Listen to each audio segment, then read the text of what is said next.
It's already running, just hit the autofocus on. Yep. All right, so once you see it, all right, once you see it, you can't see it any other way. All right? Welcome back to the channel. Cold open. Once you see it, you can't see it any other way. I want to make this essentially mirror that. Ready?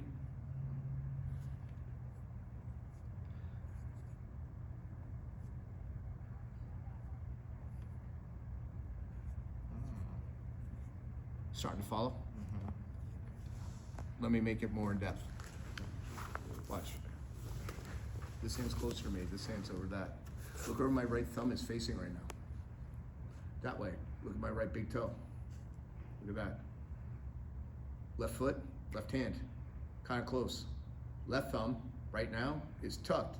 But if I kind of do this, you're gonna see that they're kind of, and I flip that out, you'll see my big toe is pointing back in that direction, the same thing. So we go from anytime I have that seat belt, right? I have the latch grip, so I can be here, right? I can pull across, I can be here, and then also I can use that to pull across too.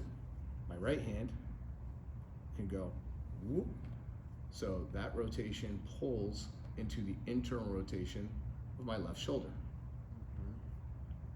So now we are in a true mirror position out of this. So, or stack, how about this? In a true stack position. We're in a true stack position because now if I go boom, and now I go here, you're gonna see that this is the exact same thing. And then if I wanna create the dissociation, then I just do what? Take it back to my seatbelt, right? And then do what? Pull that back across to my latch.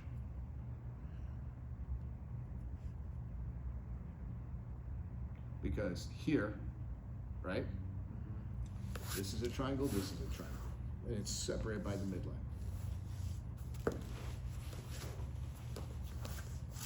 That's why I just show the latch, to the seatbelt, to pummel back in, to rear naked choke, to you can always pull that back out, to seatbelt, to latch, to rear naked choke, to boom.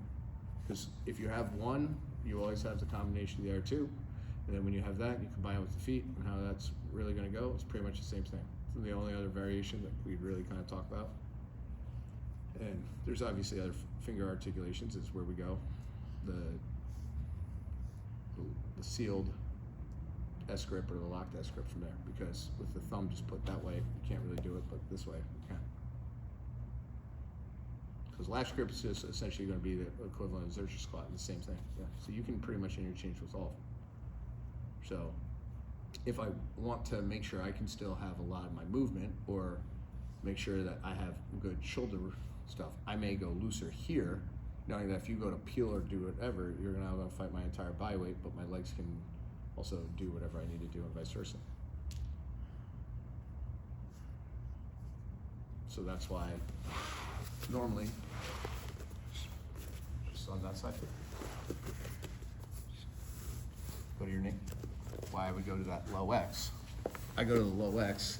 Normally I don't even need to finish with the full grip. I mean, your hands are on the mat. Your hands are on the mat, you're kind of there, so I could just go straight my left leg into you, pull my right knee into you, and then I go, all right, your hands are like that, I just straighten in, you're gonna have some pressure. You're rotated towards your right side right now. If I rotate kind of back to it, you'll feel some, but the more I rotate to my left, I keep going to my left until you can't get, until I get to my right, you can't really go anywhere. Now, could I just latch grip this? I could go here in one arm row, you'll tell me there's a good amount of pressure. Anytime I have that, I could also rear naked choke grip it. That just got tighter. So what also could I do from there though? Could rear naked choke it. I could also seat belt it back the other way. Once I seat belt back the other way, I could latch grip it this side, which is what most people talk about, short Achilles, or I could start to get into a rear naked choke from there. Still all not good. Then I could also come back, hit my sealed S grip. So now, if you try to move, I have the ability to use my left thumb facing, or using this pulling and rotation motion. So I don't have to go back flat. There's a time where I want to go back flat, which is you're pushing me, push your foot in the mat, and you're pushing me here. So if you're doing that, I need to go more into it to create that rotation to now decide where I want to be able to go. Now, if you make a grip on me,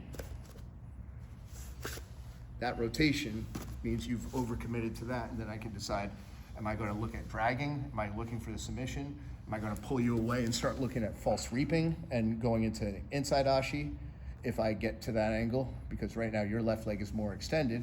I have to extend a little bit more to pull this in, and now I can start forcing the rotation all the way back through into that inside ashi. Now you just use that grip. So regardless of this now I'm kind of locked in on your legs. I would normally, more often than not, people are going to say, grab that secondary leg to attack the Achilles, or now I have the Z out of this. I have the Z no matter what, because you're leaning towards your right side. I flare this back. Now there's just pressure going on. Now you're leaning more towards your right, but my pit stop is leaning more towards my back. So if I'm here and I make that same grip or I'm rolling this, that now if you go to move and I just rotate my shoulders and head back, how does that feel? Bad. Where do you feel most of that? It's ankle. Right. Now if you try to clear the ankle and then I square that back up, where do you feel that now? It's knee. Now it goes to the knee, and if I really want to transfer up to the hip, all I'm going to do is point this in a little bit more, and now I'm going to cut down more onto the hip from there. Regardless of this, normally, because most people are going to look to pummel that leg back inside, pummel it, well, you've just already, at that point, blown out your stuff. And from there, I could look to grab and go. But that's where, just like lapel, gi, no gi, simple words, in, out. Can't go inside, we go outside. Can't go outside, we go inside. We can't use the lapel to weave through the legs, we're gonna weave it through our arms. We can't weave it through our arms, we're gonna weave it through the legs. Then we start adding additional words to that of how we start to influence which way they're gonna go.